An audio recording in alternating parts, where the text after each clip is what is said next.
So it's easy to say, well, I'm going to do this and do that. But I have doubts when people receive huge amounts of money from Wall Street. I am very proud. I do not have a super PAC. I do not want Wall Street's money. I'll rely on the middle class and working families for my campaign contribution. Vermont Senator Bernie Sanders during last night's Democrat debate, taking Hillary Clinton to task for her ties to Wall Street. Sanders continues to close the gap with Hillary and apparently has taken the lead in New Hampshire. So, is it possible that Hillary will see, in the words of Yogi Berra, deja vu all over again? 2008 to 2016, the same kind of deal? Losing the Democratic nomination? Let's call on our political panel to answer that question. First up, from Newsmax Washington, Republican strategist and political analyst Ford O'Connell, and Skyping in from New York City, the senior political contributor for Forbes.com, Rick Ungar. So, Rick, it was a heated Democrat debate last night. Yeah, a little more action. Yeah, we saw a little bit more action. Hillary on the attack. Is that just basically because Sanders has closed the gap? Well, I think you have to be careful when you say he's closing the gap. He certainly hasn't on the national numbers. He certainly could succeed in the original two primaries. He is leading in New Hampshire. He could do well in Iowa.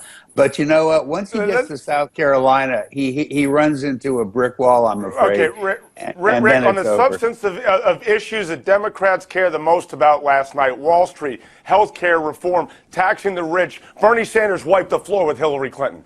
But her strategy was not substance, it was actually demographics. And that's why she's hugging on to Barack Obama for dear life, hoping that she can win Iowa and stop the Sanders surge. Even though I do agree with you, Rick, that she's most likely to win the nomination, I give her about an 80% chance. If Bernie wins Iowa and New Hampshire, we may have a whole new ballgame.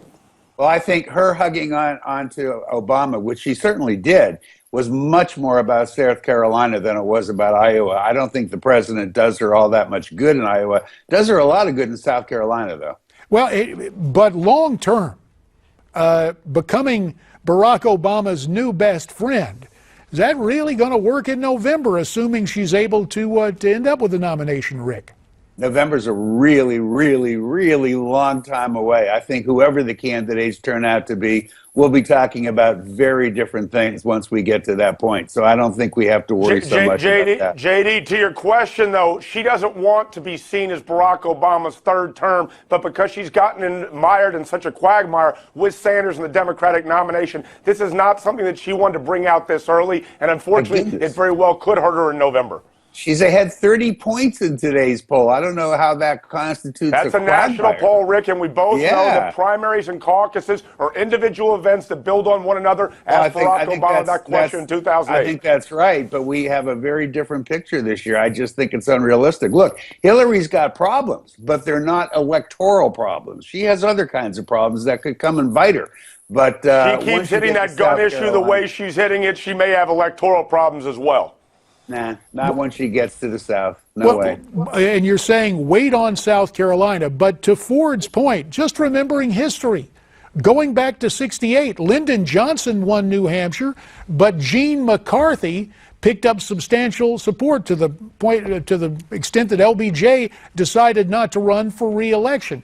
If Bernie really tightens it up in Iowa and the commitment on guys of the left are heavy duty to sit through that kind of stuff, can Bernie surprise her? And sequentially, would that really knock her for a loop, even prior to South Carolina, Rick?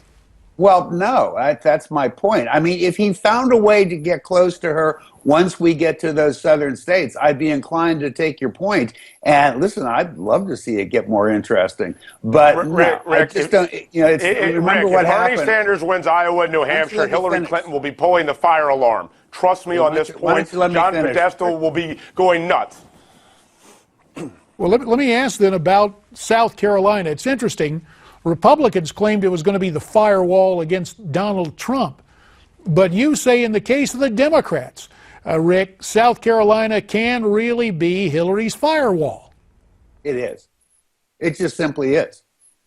It's that clear. And I think that Donald Trump, by the time he gets to South Carolina, and I think he's going to do very well in South Carolina, that's probably going to put the icing on his cake.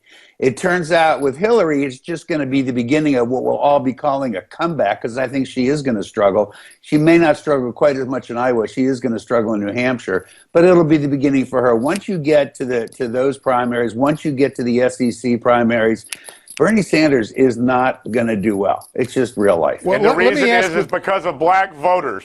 That's the reason. That's her whole ticket to the nomination. Well, let me just ask you. I don't think anybody disagree.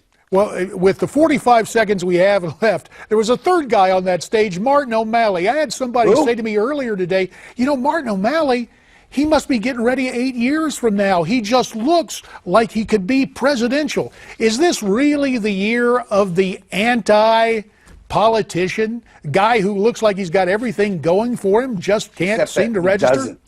He doesn't have everything going for him. There's a reason he doesn't register. It's on the Democratic side, I don't think it is the year of the anti-politician. It certainly is on the GOP side. But no, Martin O'Malley does not connect. Go ahead, Ford. I totally disagree with you, Rick. Among white voters, it is the year of the anti-politician. It's just that whites are basically only 38% of the Democratic Party, and that's why Bernie Sanders won't win the nomination. Because if there were more whites in the Democratic Party, Hillary would be dead. I don't think JD only asked the question as it pertained to whites. I think he was asking about all voters. So, if Hillary has got this much of a lead, I don't know how you can say she's not a politician. So I don't think Democrats have this issue. We will have to leave it right there. Rick Ungar in New York, Ford O'Connell at Newsmax, Washington. Gentlemen, we thank you both. Up next, remembering MLK with John Hope Bryant.